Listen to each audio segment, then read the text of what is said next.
የምንጸልየውን ማወቅ አለብን። እንግዲህ በሕግ የተፈቀደው ዳዊት አቡነ ዘበሰማያት ነው። መዝሙረ ዳዊት አቡነ ዘበሰማያት የክርስቲያኖች የመጀመሪያ የሕግ ጸሎታቸው ዳዊት አቡነ ዘበሰማያት ውዳሴ ማርያም እነዚህ ናቸው። ከዚያ በኋላ ደግሞ በርታ ሲል ገድለ ቅዱሳን ከቅዱሳን ገድል አንድ ይጨምራል። ሲበረታ ቅዳሴ ማርያም ይጨምራል። ሲበረታ ወንጌለ ዮሐንስ ይጨምራል። ከዚያ በኋላ ጎልጎታ አርጋኖን እያለ ይጨምራል። አሁን ግን ማን እንደፈጠረው የማይታወቅ የጸሎት ጋጋታ ሞልቷል። አሁን መዝገበ ጸሎት የሚባል አለ። የሆነ ጥርቅም ማለት እንዳይከፋችሁ እሺ። ድሮ ባለ 53ቱ የሚባል ነበር፣ ኋላ ባለ 78ቱ፣ አሁን ደግሞ 90 ምናምን ሆኗል። መቶ ምናምን ለውዳሴ ከንቱ ምዕመናን በቀይ ቢጫ አረንጓዴ ማህደር ያረጉትና ሳሳ ያለ ነጠላ አረገው አዝለውት ጀለል ጀለል ይላሉ።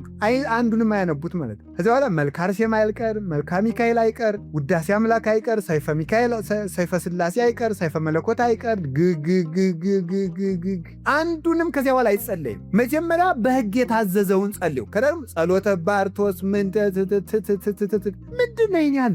በሕግ የታዘዘውን 318ቱ ሊቃውንት በፍትሐ ነገሥት ያዘዙትን፣ ነቢያት ሐዋርያት ያዘዙትን መዝሙረ ዳዊት፣ ውዳሴ ማርያም፣ ዳዊት፣ ወንጌል ጸልዩ። አሁን ከዛሬ ጀምሮ ሁላችሁም ዳዊት ይኖራችኋል። ከቃሉ ጋር ናችሁ። እግዚአብሔር ከሁላችን ጋር ይሁን። ስለዚህ ሁላችሁም ከዛሬ ጀምሮ መዝሙረ ዳዊት ሊኖራችሁ ይገባል። መዝሙረ ዳዊት የሌለው ክርስቲያን አይደለም። እዩት፣ ስርዓት ምን ያስተምርናል ካላችሁ ገድለ ቅዱሳን፣ ስርዓተ ቤተክርስቲያን። አሁን ይውላችሁ ተክሊል ሲፈጸም ዳዊትና ውዳሴ ማርያም ነው የሚደገሙ፣ ምንም አይደለም ሌላ። ወንጌል አለቀ። እሺ ክርስትና ሲነሳ ዳዊት ውዳሴ ማርያም ነው የሚጸለየው፣ ወንጌል ነው የሚጸለየው። ሙታን ሲፈቱ ዳዊት ውዳሴ ማርያም፣ ወንጌል ነው የሚጸለየው። የትኛውም ስርዓተ ቤተክርስቲያን ካህናት ዲያቆናት ሲሾሙ ዳዊት ውዳሴ ማርያም፣ ጸሎተ ቡራኬ ሁሉ ዳዊት ውዳሴ ማርያም። ካህኑ ቅዳሴ ከመግባቱ በፊት ቅድመ ግባተ መንጦላይት የሚባል ጸሎት አለ። ከመቅደስ ገብቶ ከመጸለዩ በፊት ወጥቶ ቅድስቱ ላይ ሆኖ መብራት ይዞ መስቀል ይዞ ህዝቡ ፊቱን ወደ ህዝቡ አዙሮ የሚጸልየው ጸሎት አለ። ዳዊት ነው፣ መዝሙረ ዳዊት ነው።